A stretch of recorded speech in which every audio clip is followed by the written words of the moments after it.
Mira Dalton was 27 and worked as an interior designer in a quiet lakeside town, living a life that looked beautifully arranged from the outside. She moved gently through her days, a calm presence with a soft voice and thoughtful eyes. She had been married for 1 year to Julian Hart, a 32-year-old chef known for his warmth and talent in the local restaurants. He filled their wooden cabin with the scent of fresh bread, warm spices, and the kind of tenderness people spent years searching for. Their mornings seemed picture-perfect, with sunlight spilling across the kitchen table and Julian setting down a breakfast he made with care. Their evenings were just as peaceful, cooking side by side, sharing small stories that floated easily between them. To others, Mira's life looked blessed, stable, and effortlessly complete. Yet beneath the gentle routine, something inside her never quite settled. She smiled as expected, spoke softly, and played her role with grace, but a quiet emptiness rested behind her ribs. Julian woke before sunrise every day and filled the kitchen with the comfort of warm toast, soft eggs, and a gentle note stuck to the fridge reminding Mira to have a beautiful day. He moved with quiet devotion, creating a rhythm that made their small cabin feel like the safest place in the world. At noon, Mira opened the neatly prepared lunchbox he packed, always arranged with care and a tiny handwritten message tucked inside. By evening, the two of them settled on the couch or stood together in the kitchen experimenting with new recipes they found online. Julian was endlessly patient, attentive in a way that felt almost old-fashioned, and the kind of good man people rarely encountered. Neighbors often told Mira she was lucky, smiling as if she had won some secret lottery in love. From the outside, their marriage seemed warm, gentle, and enviably steady. It looked like the sort of life many people longed for but never managed to build. Yet the more effort Julian poured into loving her, the heavier Mira's heart became in return. She appreciated him deeply, grateful for every kindness, but her emotions never rose to meet his. Some nights, lying beside him in the stillness, she asked herself if she was truly content. She wondered if comfort and affection were enough to call something happiness. As the weeks passed, the stability surrounding her began to feel like a beautifully crafted box with no visible door. And Mira, quiet and polite as always, realized she didn't know how to break free or even how to name the feeling pressing against her ribs. 3 years earlier, Mira was unraveling from a heartbreak so sharp it left her feeling hollow. She had walked away from a relationship that ended with more wounds than closure, carrying grief like a shadow she couldn't shake. One night, desperate for air and distraction, she wandered into the cozy restaurant where Julian worked. He noticed her trembling hands before he even took her order, and he spoke to her with a kindness that didn't ask for anything in return. Julian listened without judgment, offering warmth through gentle conversation and a quiet presence that felt safe. In that fragile moment, Mira mistook rescue for connection and gratitude for something stronger. Over the following months, she clung to the comfort he gave, believing it might eventually bloom into real love. So when Julian asked her to marry him, she said yes with a smile even though her heart was still healing in unsteady pieces. She convinced herself that stability could replace passion and that being cared for was enough to silence the ache inside her. But the truth never disappeared, it simply moved deeper, waiting for the right moment to surface. Back in the present, Julian brought up the idea of having a child on a gentle spring morning while they cleaned up after breakfast. His tone was soft, hopeful, as if he imagined their next chapter unfolding naturally. The question struck Mira like a sudden drop in temperature, freezing her from the inside out. Something old and terrifying stirred awake, the same fear she'd buried when she rushed into the marriage. She couldn't picture raising a child with someone she respected but didn't truly love. She couldn't imagine tying her life even tighter to a commitment that already felt too heavy. As Julian waited for her reaction, her chest tightened until it was hard to breathe.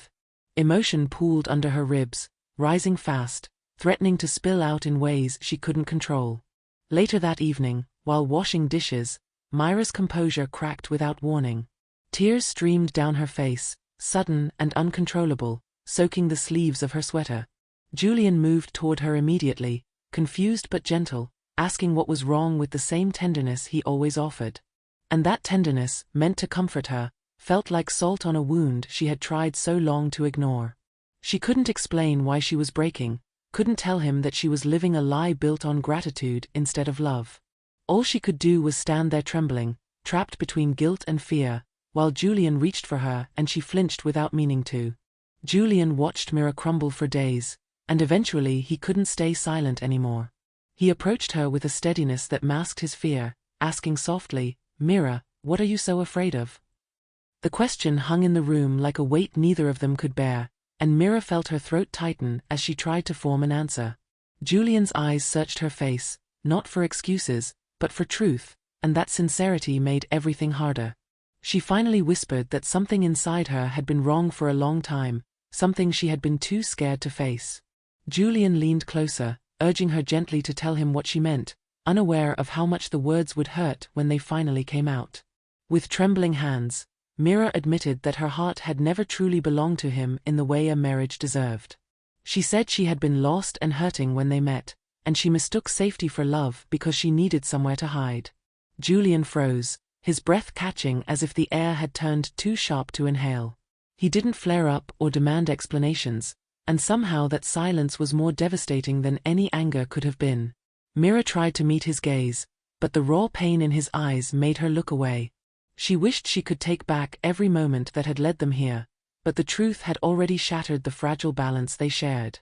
When she finally whispered, "You deserve real love, not my gratitude," something shifted in the room like a crack spidering across glass. Julian looked at her as though he were seeing her for the first time, and the distance between them suddenly felt like miles. He stood up slowly, as if his body weighed twice as much as it had moments before. Without saying anything, he walked toward the door, the sound of his footsteps oddly soft for how loudly her heart was pounding. He stepped outside to breathe, to steady himself, to hold together whatever was left of him. Mira watched him leave, her entire world tilting as she realized she had broken the one person who ever tried to make her feel safe. Alone in the quiet house, she felt the echo of his absence fill every corner. She pressed a hand to her chest, trying to stop the ache, but it only grew sharper as she understood what her confession had meant. Their marriage, already fraying at the seams, had finally reached its breaking point. And in the stillness that followed, Mira knew with painful clarity that nothing would ever return to the way it was. The days that followed felt strangely muted, and though Mira and Julian still shared the same roof, they moved like two strangers drifting through separate worlds. There were no fights and no dramatic scenes, only a cold politeness that made every room feel unfamiliar. Mira carried her guilt like a stone in her chest, heavy enough to press the air from her lungs. She replayed their conversation over and over, each memory slicing through her with a new edge. At night she lay awake beside the space where Julian used to sleep, staring at the ceiling and wondering how she had let things get this far. The silence between them wasn't peaceful anymore, it was a reminder of everything she had broken. For the first time in years, she was forced to turn inward and confront the parts of herself she had always avoided. She realized she had never properly healed from her old heartbreak, never learned how to stand on her own 2 feet without leaning on someone else. She saw clearly that she had entered their marriage hoping it would fix the emptiness inside her. Instead of dealing with the wounds she carried, she had tried to bury them under stability, confusing gratitude and comfort with genuine love.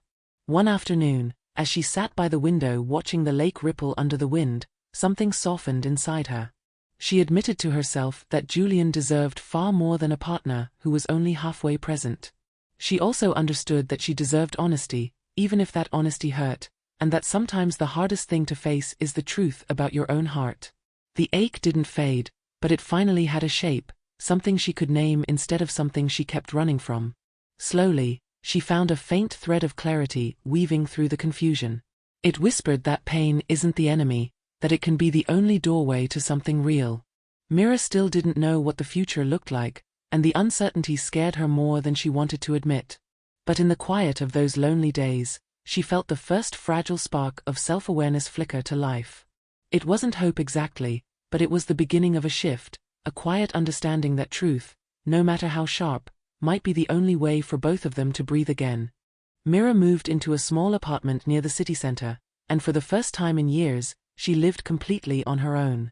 The space was simple and quiet, but it felt like a blank page waiting for her to write something honest on it. She started running every morning, letting the cold air clear out the fog in her chest while her footsteps became a steady rhythm of renewal. Little by little, the world outside began to feel less threatening and more like a place she could belong to again. At work, She poured herself into her design projects with a focus she hadn't felt in a long time. Each color choice, each sketch, each completed room felt like a tiny victory she could claim for herself alone. She learned to cook simple meals without depending on anyone else and found unexpected comfort in the small routines she created. Evenings once heavy with loneliness now became moments of reflection, where she allowed herself to breathe without guilt.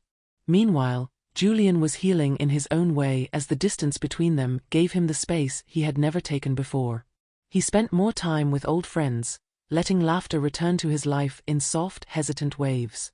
He experimented with new recipes in the restaurant kitchen, pouring his emotions into flavors he had never tried blending before.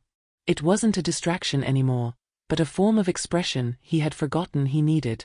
One late afternoon, fate nudged them together again at the cafe where they had shared countless quiet moments. Mira was stirring her tea absent-mindedly when Julian walked in, and their eyes met with a warmth that surprised them both. There were no accusations, no old wounds reopened, only a gentle understanding that time had softened the sharp edges between them. They talked about their new routines, their slow recoveries, and the ways they had both learned to breathe again.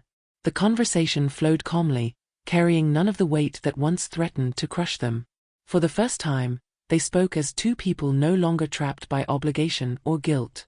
Julian suggested they formalize what they both already felt in their hearts, and Mira nodded with a quiet certainty she hadn't possessed before. They agreed to divorce not as enemies or failures, but as two individuals choosing honesty over comfort. Walking out of the cafe, Mira felt a wave of freedom wash over her, light but powerful enough to steady her steps. She didn't know where her journey would lead, but this time she wasn't running away from anything. She was moving toward a life she would build intentionally, one truthful choice at a time. And as she crossed the street with the sun dipping low behind her, Mira realized she was finally standing on her own 2 feet, and it didn't feel frightening anymore. Mira's journey was one of shifting emotions, moving from gratitude to confusion, then from fear to the quiet bravery she never knew she possessed. She learned that a peaceful home means nothing if the heart inside it is unsettled. She finally understood that no one deserves to live in a story that isn't true to who they really are. Pretending long enough doesn't create happiness, it only deepens the cracks beneath the surface. She realized that love cannot grow from guilt or be sustained by hope alone. It must come willingly, freely, and honestly from two hearts that meet each other halfway. Standing at the end of her marriage, Mira felt the weight of years lift from her shoulders. She saw clearly that choosing truth wasn't the end of something valuable, but the beginning of something real. She wasn't running anymore, she was choosing. She wasn't breaking a promise, she was honoring her own humanity. And so her message became simple and universal: be courageous enough to face your real feelings, even when the truth shakes your voice. Let honesty guide you, especially when fear tells you to stay silent. Because the relationships built on obligation or guilt are never as strong as the ones rooted in genuine love. And the person you betray the most by lying is always yourself. As Mira looked ahead to the next chapter of her life, she finally felt aligned with her own heartbeat. She knew the road would still hold challenges, but at least every step would be hers to choose. Now she turns the question toward you: have you ever stayed in a relationship out of guilt or fear instead of love? Let it sit with you for a moment and see what truth rises to the surface. If Mira's journey touched you or made you reflect on your own story, go ahead and share your thoughts in the comments. And don't forget to subscribe for more emotional English listening stories that help you grow in language and in life.